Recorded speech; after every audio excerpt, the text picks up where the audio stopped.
Hi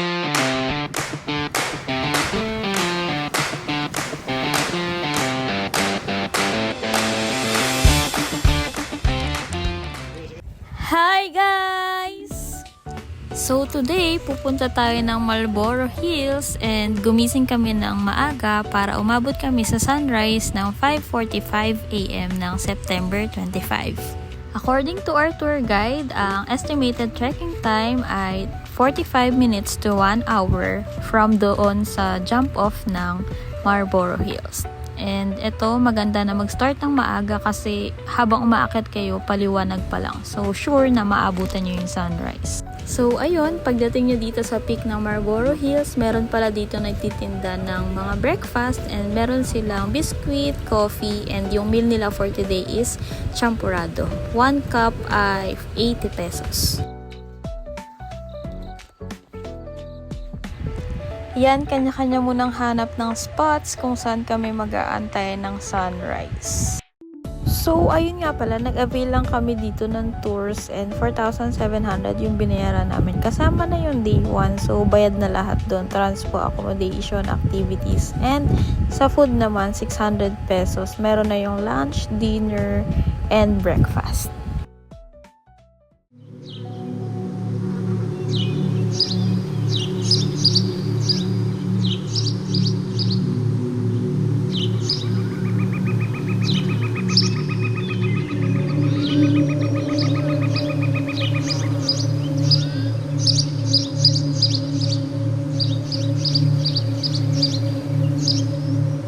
Siya nga pala, kapag hindi ganito kakapal yung ulap, kitang-kita raw dito yung Sleeping Beauty of Kalinga.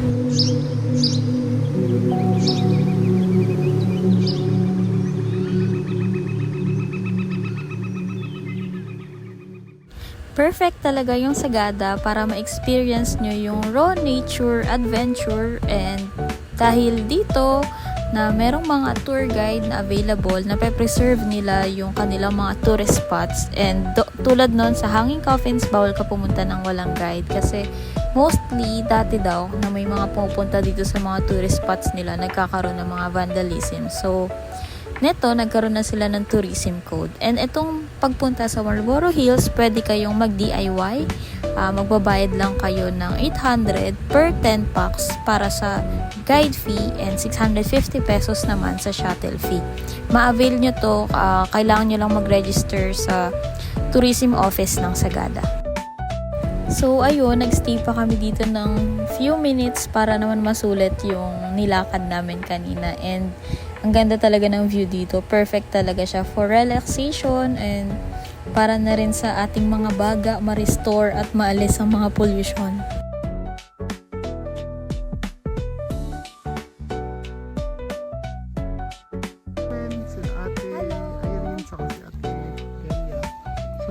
So ayan, dito nagkakahanapan na kami ng mga kasama kasi bababa na rin kami. And ayan yung itsura nung pababa na kami. Talagang sumikat na yung araw at ang dami talagang clouds. Makapal yung clouds talaga nung pumunta kami. Kaya talagang maganda siyang tignan.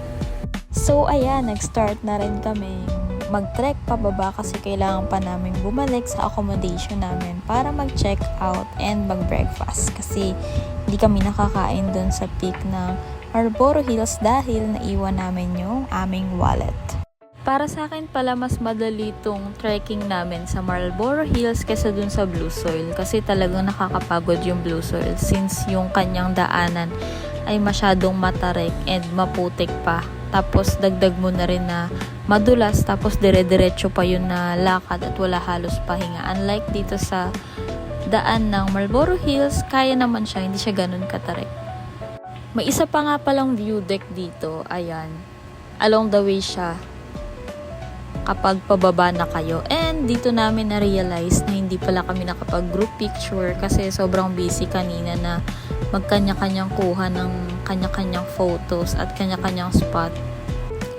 Masarap din pala maglakad talaga dito kasi kahit na nag-hiking kayo, nagte-trekking, pero sobrang dami kasing matataas na puno, mafog, malamig pa. So, ginawa namin dito, nagdoble kami ng damit kasi hindi kaya ng isang damit lang yung lamig, lalo na kung madaling araw kayo aalis. So, ayun, ang view talaga dito, puro siya matataas na puno. Ayan, talagang linis na linis ang mga bagang punong-puno ng polusyon galing Metro Manila. Kaya, habang naglalakad dito at kung pupunta man kayo, i-appreciate natin yung nature, and habang nandito tayo, take time to rest, to recharge, and yan, may nadulas na nga po. Isa rin po sa isang reminder, magdala ng trekking sandals, yung talagang makapit kasi madalas sa lupa dito sa Sagada, lalo na kapag basa, madulas siya. Ayan, malapit na kami doon sa starting point, at kung makikita nyo dito, ayan, halos pababa na talaga siya. At ang magiging isang problema nyo dito sa Marlboro Hills ay CR. Kasi sabi ng tour guide, ang CR nito is yung nasa kalagitnaan pa ng trail. So kung nagbabala kayong mag-hiking, mag-trekking ng Marlboro Hills, be sure na umihi na kayo bago mag-start yung hike, and mag-aantay pa talaga kayo ng nag-iisang CR at hindi pa siya sure kung bukas. Around 7 AM, nandito na kami sa jump off ng Marlboro Hills. Inaantay namin yung van kasi pupunta pa kami ng Sagada Weaving.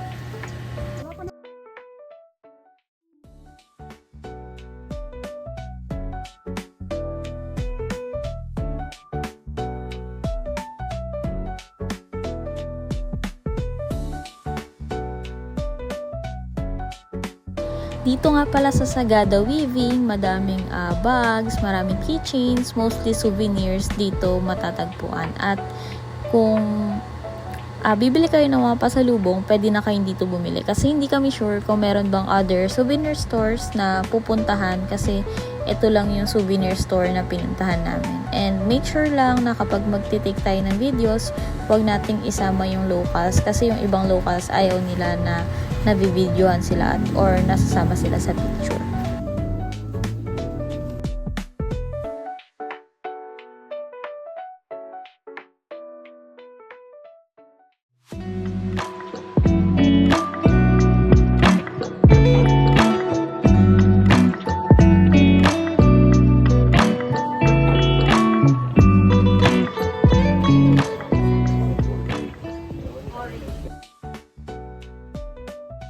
So, ayan, nagpe-prepare na kami na bumiyahe. Ang next na destination namin ay Northern Blossom. Di na ako nakapag-picture, nakapag-video kanina pagbalik namin dito sa transient.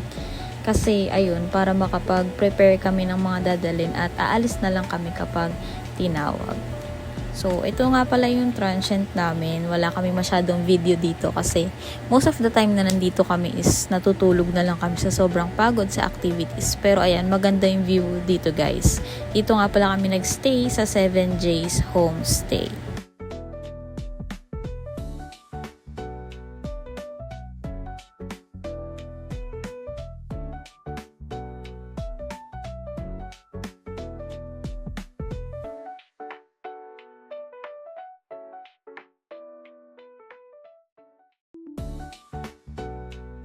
So, ayun, aalis na kami guys. At ayan, meron palang malulusog na aso dito sa aming transient.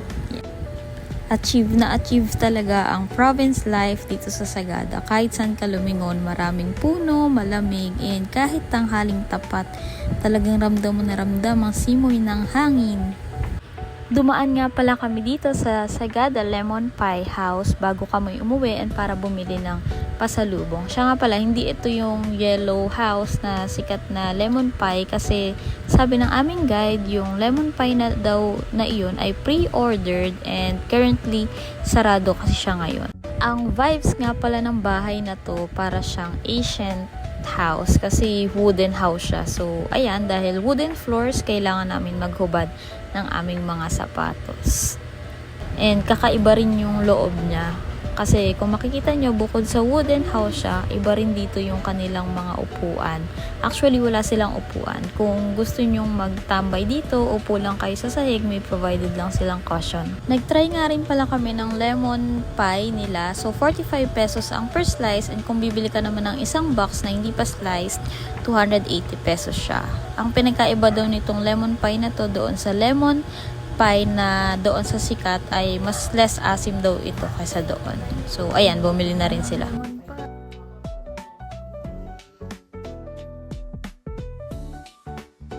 So, ayun, ito, pabiyahe na kami ng Northern Blossom. At meron pala ditong daan na nahirapan yung van namin kasi parang dun yung nag-landslide sa may Halsema Highway. Masyadong mabato and hindi talaga patag yung daan. Kaya nahirapan kami.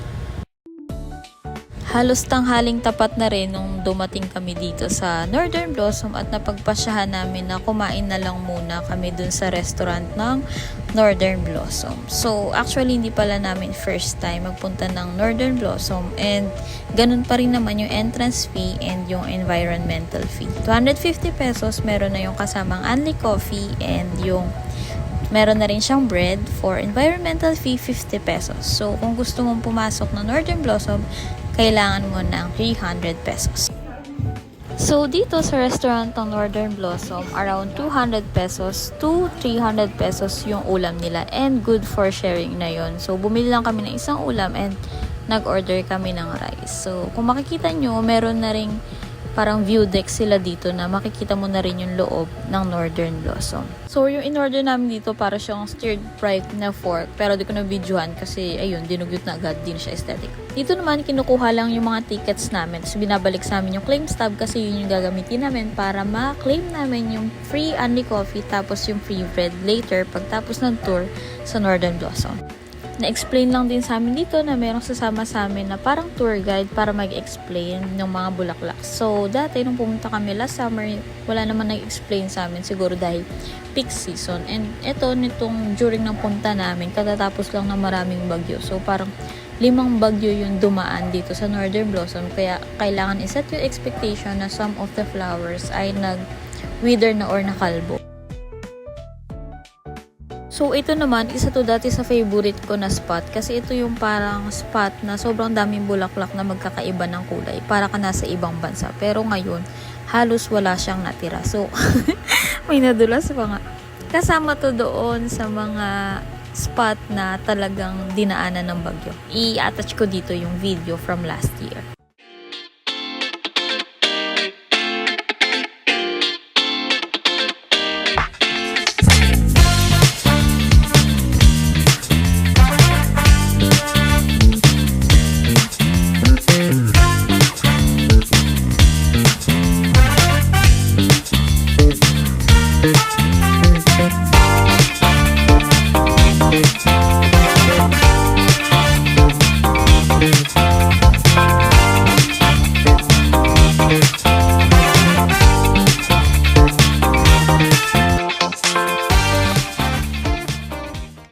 So, ayun, kitang-kita talaga yung difference. Talagang nakalbo siya.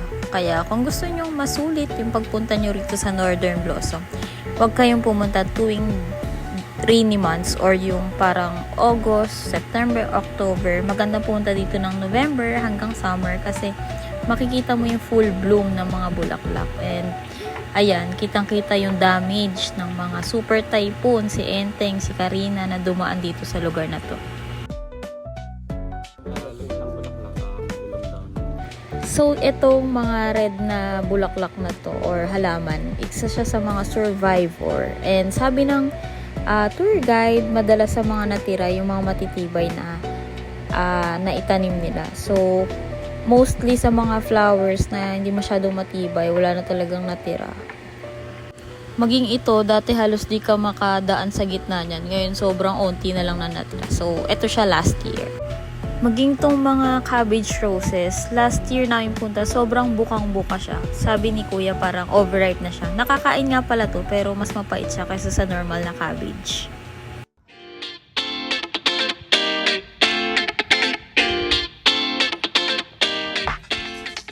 Yan, marami ka pa rin naman mapupuntahan and marami pa rin siyang photo spots and 10/10 yung rating namin sa mga photographer dito. Mas magagaling pa silang kumuha kesa dun sa mga may-ari ng cellphones. Yan yung sample pictures.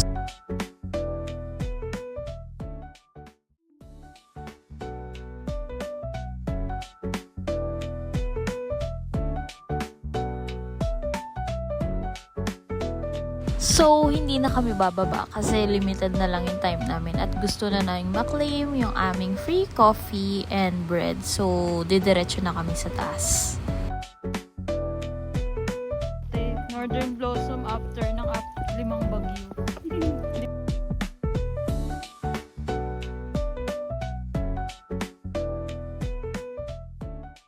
Ito pala, hindi ko alam kung meron pa sila nung malaking sunflower. Pero ito daw mga nakatunim na to. Mga short na sunflower ay Thailand.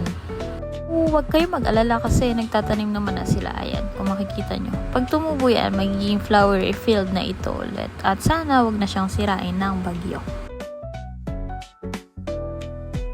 Ayan, on the way na kami para kunin yung aming free coffee at free pastry. So, dito nga pala pwede rin kayong bumili ng mga souvenirs, pasalubong. Nakabili ako dito ng oat bar.